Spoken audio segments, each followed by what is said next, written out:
What is up, pod pals? It's your buddy Adam, and I'd like to welcome you to episode number 2 of How to Get More Clients from Your Podcast, brought to you by my pod pals from Capsho. Capsho is my go-to resource as a professional full-time podcaster to help me accomplish all the things that I need to accomplish with my marketing. I am a solopreneur, so AI is my actual assistant. AI is my team. Capsho is my team. And Capsho allows me to market my content effectively and efficiently each and every episode, each and every week. All right. People ask me, how do I get weekly content out for my show, Podcasting Business School? It's because I leverage smart technology like Capsho. So thanks to our friends at Capsho. Let's dive in. If you have not seen this show before, my name is Adam Schaeuble. I've been podcasting since 2015. I've got over 1,000 episodes total, over 1 million downloads total, and my show is called Podcasting Business School. Check it out wherever you enjoy your podcast. Today, we're talking about how to ramp up expert positioning with your podcast. And I'm going to unpack 2 of my core strategies when it comes to getting clients from my podcast. The first strategy we're going to cover is my 2/3 content rule. The second strategy we're going to cover is what I call a testimonial matrix. All right. So what is expert positioning and why is it important? All right. Expert positioning is when somebody comes and binge listens to my podcast, Podcasting Business School. Let me give you an example. This happens week after week after week. All right. I have discovery calls on my calendar, sales calls, Tuesday, Wednesday, and Thursday. And they are filled every single Tuesday, Wednesday, and Thursday because somebody will find my show on Thursday of the previous week. They will binge listen over the weekend and they hear me coaching, teaching. They hear very specific calls to action. They hear testimonials, and that incentivizes them to sign up for a discovery call to discuss working together. So expert positioning on my show is what allows me to be that top of mind expert when somebody hears me teach and talk about and solve a pain point that they're dealing with on my show. And they go, you know what? I need some help. I need to tag in my buddy Adam. He's my go-to guy. All right. That is what expert positioning is all about. And it's so important because this is how we're going to get business. This is how we're going to stand out amongst the crowd of other coaches, consultants within our niche. All right. And I'm going to give you some really nice strategies here today. The first one is my 2/3 content rule to establish expert positioning. Now, there's a big problem in podcasting. If you are a service provider, if you're a coach, if you're a consultant, and if your goal is to acquire clients from your podcast listenership, here's the deal. Podcasters are doing too many interviews. A lot of podcasters are out there doing only interviews. This is a giant mistake. All right. Because if you are doing interviews only, all right, your listeners will see you as the person that interviews experts, not as the expert. I'll say it again. If you're only doing interviews or primarily doing interview episodes on your show, you will not be able to sell your programs, products, and service, especially as effectively, because your audience sees you as the person that is interviewing the experts, not as the expert. All right. I know people try to work, but I get to talk to and I do this and that. No, I see it week after week. I get so many people that come and hire me because they know I understand how to establish what we're teaching and talking about today, expert positioning. They go, Adam, I'm freaking out. I had a guest on my show. They have a service that is very much like mine. After their interview went live, I had people DMing me on Instagram asking me to connect to that person, the other person, about their service that the person reaching out to me actually also provides. So they just promoted their competitor as an expert on their show, and their audience is going to buy from them and instead of the host of the show. So people coming to me like, help me fix this. And that's what we're going to help you fix today. So that's the giant problem. The solution is what I call my 2/3 content rule. So the 2/3 content rule is simple, but sometimes it's not so easy for my pod pals out there to adapt to this because you're comfortable doing those interviews. And we have these preconceived notions of what a podcast is. And I'm going to ask you to kind of break through that a little bit today. All right. So with the 2/3 content rule for expert positioning, 2/3 of your content needs to be solo episodes, coaching episodes, or case study episodes. And then 1/3 of your content are going to be strategic interviews. All right. So let's have a heart to heart here, Pod Pals. Let's talk about these 2/3 content with starting off with solo episodes. Solo episodes, that's what I'm doing right now. It's just me and you talking. And so many people fight me on this until they actually do it and they feel the audience reaction happen. And they're like, oh my God, I've never had so many DMs, so many emails, so many people responding and going, this is so great. I love hearing from you. I want more of this. It'll be your most downloaded episode. And like one of the big preconceived notions that I feel like we need to kind of erase is that every podcast episode needs to be the same length. This is dumb. Like, who came up with this idea that every podcast episode should be 45 minutes or 57 minutes or 27 minutes or whatever? The perfect podcast episode length is however long it takes to say what needs to be said, or however long the discussion that needs to be had needs to go to have that discussion, and no more, no less. So you can't hold a solo episode to the standard of an hour-long interview and go, well, everybody's used to an hour-long interview episode, so my solo episodes have to be an hour, and I can't talk for an hour. I don't want you to talk for an hour. You know, this episode we're doing here for this show today is probably gonna be about 15 minutes, maybe less, maybe a little bit more. I don't care. I'm gonna say what needs to be said. You get that, and then I'm out. All right, and you're off to work. So as a solo episode, a lot of times on my show, Podcasting Business School, they land in that 15-ish minute zone. Some of them are less than 10 minutes. Some of them are more towards 20 minutes. I say what needs to be said, and then that is all, and then I'm done. All right. So the nice thing about solo episodes also, not only do they help establish expert positioning, but they are shorter. So if you're used to doing interviews and you're like, wow, it takes me an hour to do an interview, or 45 minutes or 75 minutes, how many solo episodes, how many 15-minute solo episodes could you do in the same amount of time you've been doing interviews in? I know some of you really struggle to put out weekly content because this is taking so long and the editing is so long. So imagine a fourth of that with solo episodes. You do an hour of recording, but you got 2, 3, 4 episodes recorded, and now you're ahead. And all the editing and the social media asset time and all that is really reduced. So one way to get more efficient and more profitable with your podcast, start doing solo episodes. All right. Now, coaching episodes and case study episodes. What are the difference there? A coaching episode. So on my show, Podcasting Business School, every Friday, I invite a listener that is not a client. And usually I don't know them at all. They just listen to the show, and I've got a sign up link on my show. They sign up and they come on my show for a podcast audit episode on Fridays. So every Friday, you hear me coaching a listener for free for about 30 minutes. This is not a sales call. This is as if they were paying me. Same level of advice for 30 minutes, and I air it as an episode. You talk about expert positioning. There's nothing like it. I started doing these, and I started getting the feedback, and then I started noticing a couple things. One, the people that were coming on the show, the listeners that were coming on the show for podcast audit, they started hiring me. About 8 out of 10 times, that person was going to hire me at some, investment amount, whether it's $97 or $5,000. It was the whole range, depending on their budget. And that just started naturally happening.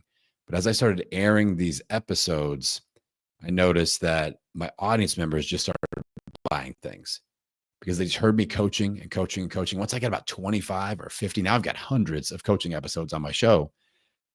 But back when I had like 25 to 50, I really started noticing my audience just started buying my stuff quicker without discovery calls. If they were on discovery call, they were set up to be ready to buy. And we're having a conversation about which option is the best for me, not should we work together or not. So these coaching episodes have really been magical for my expert positioning and for my business. Now, what's the difference between a coaching episode and a case study episode? Similar effect, a little bit different with who is on the other side of the mic as the guest. So with a coaching episode, this is somebody that's coming from my audience, again, that I don't know. They come onto the show. I coach them for free. With a case study episode, I'm bringing a client onto the show. All right. And I am going to unpack why they came to me in the first place. What pain point were you dealing with? Okay, what was our strategy? How did we solve this? Let's unpack that. So now the audience is understanding, oh, I have that pain point. Oh, I could use this strategy as well. Then we go, okay, well, what were the results? So now it kind of turns into a testimonial a little bit like, okay, what were we able to achieve once we implemented the strategy? And then we go to the next set of goals, next set game plan. But the client is sitting there, you know, being in a very relatable position to the listener because they have the same pain points most likely. And we're talking about solutions. We're creating a testimonial. So these are really, really powerful, especially if you have like a membership or a group coaching program. Uh, I a lot of times will effectively use this to promote a membership. I did this with my health podcast. I'm doing this with my online business academy for podcasters, where I'll do a hot seat session for people in my academy. I'll air those as an episode, and I'll say, hey, if you like this, you can join up too, and you can do one of these hot seat sessions just the same as so and so here today. So these are really effective for promoting offers because you're pulling people out of those offers and going through their case study. So very cool. That is 2/3 of our content. The other third you'll see I have as strategic interviews. Just a quick note on interviews. I'm not against them. They're great for networking. They're great for opening doors and collaboration, but be strategic. Don't just grab warm bodies and put them on your show. You should say no to 90% of the email PR firms that are emailing you every day saying, I've got the greatest guest for you. Somebody with 10 million followers, and they're going to write a letter to each one of those followers and personally recommend that they listen to your podcast. BS, B to the S. All right. So 9 out of 10, maybe 9.9 out of 10, those emails that we all get as podcasters, you should be saying no to. When I have somebody on my show, and I encourage all my listeners and followers to think about this as well. We have to think about the what's in it for me factor. We have to be a little bit selfish. And we're not just filling a seat with a warm body and being like, well, I've got a show called Podcasting Business School. This dentist wants to come on my show to talk about his business. He's not a podcaster, but he says he's got 2 million social media followers. He's going to tell them all about it. I'm not going to do that. No, thanks. If it's bad content for my show, if it's a bad fit, it doesn't come on. It doesn't happen. They don't come on my show. All right. Period. End of story. So you have to ask, what's in it for me? Are they a good fit? Is it going to be good content? That's the first level. All right. Now, are there collaboration opportunities? Maybe they have a giant email list that we could do some collaboration with. Maybe they do have a great social media following in your niche that you want to market to. Now we've got some collaboration. Maybe they've got a top ranked podcast. You want to have them on your show first, make friends, and hope for the invite onto their show. These are strategic interviews, and we're going to leverage 1/3 of our content, not 100% of our content for these types of interviews. All right. 1/3 of the content, strategic interviews. All right. Before we get into the second strategy for this episode, and I'm already going to go over my 15 minutes. I know it. So we're going to talk about our Capsho product feature of the month. So every Tuesday, I record a couple of episodes, usually solo episodes of my show, Podcasting Business School. I take the audio, I throw it into Capsho, and one of the features is it kicks out. There's a whole folder on potent quotables. So it's quotes from that audio that I just put into Capsho. Now, this says, social media symbol you see here, you may not recognize it. That's the Threads app. I'm big on the Threads app. Threads is the Facebook/Instagram version of Twitter or X. And I'm all over this app. I freaking love it. I'm the hottest follow at Podcasting Business School on Threads if you're on Threads.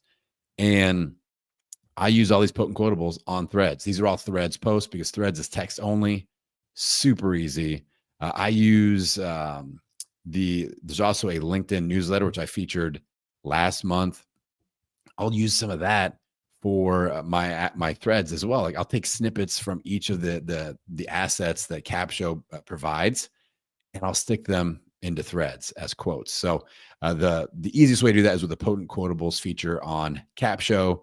Check it out. Let's dive into the second strategy, the testimonial matrix. Why are testimonials so darn important? Let me tell you a story. So back in the early 2000s, I was a personal trainer.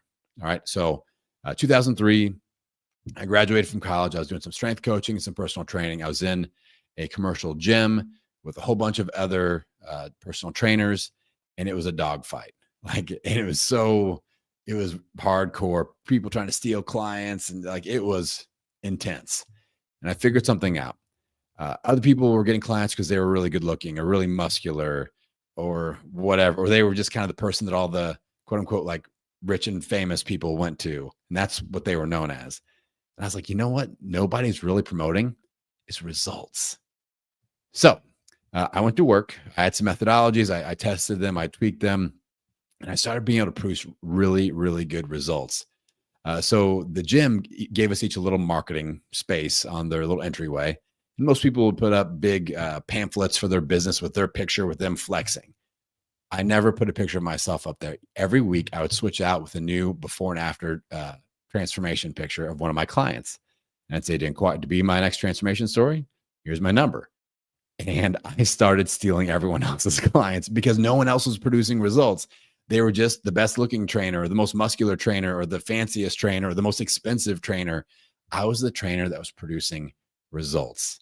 All right. Eventually, I got so many clients, I had to open up my own gym. And eventually, I had an 8,000 square foot facility. And we just leveraged testimonials even more with these before and after pictures. And my 8,000 square foot fitness facility was wallpapered, wall to wall, floor to ceiling, with before and after pictures. And you couldn't even get on the wall unless you lost at least 30 pounds. All right. So imagine that 8,000 square feet, wall to wall, floor to ceiling testimonials, before and after pictures of like 50, 80, 100, 150, 200-pound transformations. All right. So you can't argue with results. If you are in a niche that is just a dogfight, like I was back in the day, and you're having a hard time standing out, remember this: you cannot argue with results. Everyone else will try to be the best looking, the expert for the rich people, the expert for the fancy people, but you can stand out by producing results. And we do that with the testimonial matrix strategy that I'm about to unfurl upon you here. So I look at this at 3 levels: the podcast, social media, and website. On my podcast, Podcasting Business School, you will hear an audio testimonial for every episode. Every Tuesday, the first audio you will hear. It's not an ad. It's not an ad read for Mushroom Coffee or some underwear company or a mattress company. It's not me talking about a preview of the show. The first thing you will hear every Tuesday is an audio from one of my clients.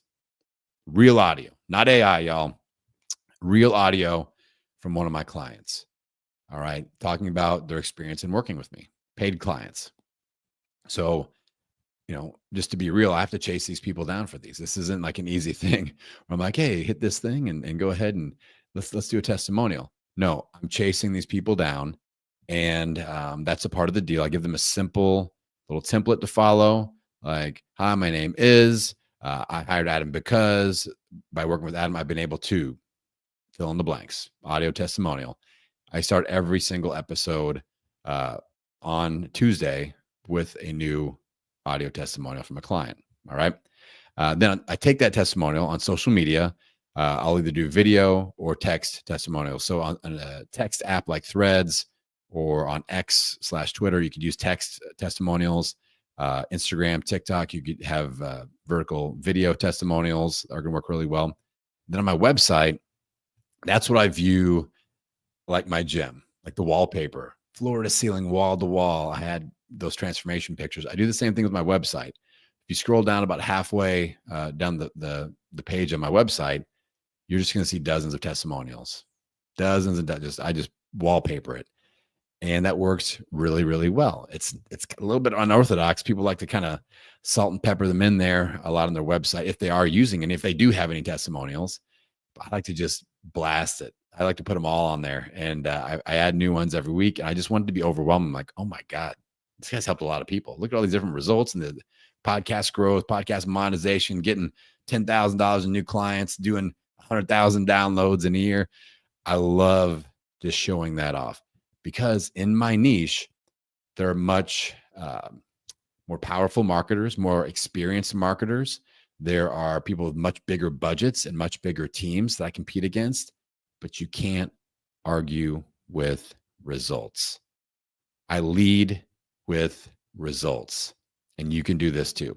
So you have to be strategic about your testimonials and collecting them, and aggressive. Like, okay, this is a part of the checklist.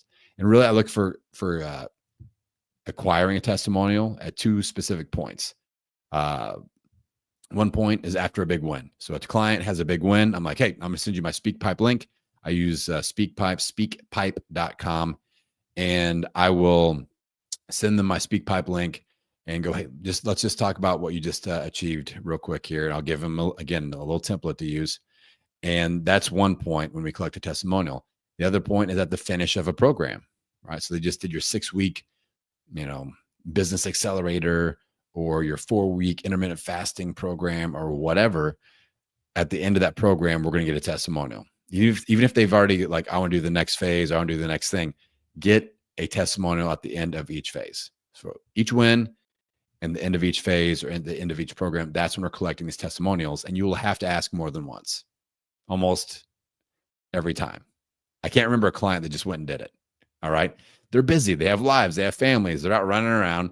And it's not a big deal for you to send a reminder a week later, or then again, 14 days later, and then again, 21 days later, and go, hey, I really want to put this on my wall of fame on my website, and I want to shout you out on the podcast. If you knock this out for me this week, 5 minutes or less, real quick, it would be awesome. I just keep on dropping little reminders, and it's not a big deal. But I will aggressively chase my clients down for these testimonials, because they help so much. So don't go into this thinking like, oh, it's going to be easy, I'm going to create amazing results. Like, I've helped people make thousands of dollars, and I got to chase them down for the testimonial. And it is what it is. It's a part of the deal. We can't hold it against them. It's just a part of the deal. So suck it up. All right. Top takeaways from the episode today, as we are over 20 minutes now. I can't believe I went this long. This is a very long solo episode. The first takeaway, the 2/3 content rule. You have to establish yourself as the go-to expert by leveraging your podcast content. The second key takeaway is create that testimonial matrix. You got to allow your best clients to brag on you, and they're going to help you close the deal with prospective clients. All right. Allow them to brag on you for you, and they will close the deal with those prospects that are sniffing around on your podcast, your social media, and your website. All right. If you guys are ready to try out Capsho and get much more efficient and effective with your social media marketing strategy, you can use the code Adam. That's my name, ADAM. You get 20% off of your first 3 months at capsho.com. I'm telling you, if you are hating social media right now, it's probably because all the work and all the effort you're having to put in. Capsho was the solution for me. Go visit my friends at capsho.com. Use the code Adam. Save 20% off that first 3 months. And Pod Pals, I appreciate you. I will see you next month for the next episode.